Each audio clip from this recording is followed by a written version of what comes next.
Helo, enw fi di Dr Emma Hughes Parry a dwi'n darlithydd yn yr Ysgol Seicoleg yn Brifysgol Bangor. Yn gyntaf, dwi eisiau deud llongyfarchiadau ar gael lle i astudio fyny ym mis Medi. Dwi'n gobeithio newch chi fwynhau eich amser yn Bangor. Dwi'n siŵr newch chi mewn le gret i fyw ac i astudio. Mae Bangor yn ganol gogledd Cymru rhwng y môr a'r mynyddoedd, felly fyddwch chi byth yn brin o bethau i wneud tra ydych chi yma.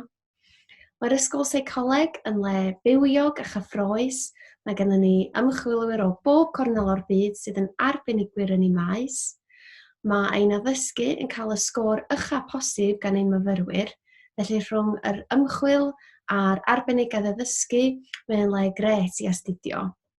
Da ni yn ysgol flaengar o ran ein darpariaeth cyfrwng Cymraeg, a da ni'n falch iawn o gallu cynnig nifer o fodiwlau dwyieithog ar draws y cwrs seicoleg. Felly, na ni weld chi'n fuan iawn, ond yn y cyfamser, cadwch mewn cysylltiad dros y cyfryngau cymdeithasol a efo'r cyfeiriad e-bost da chi wedi cael gyda ni, a na ni weld chi mis Medi.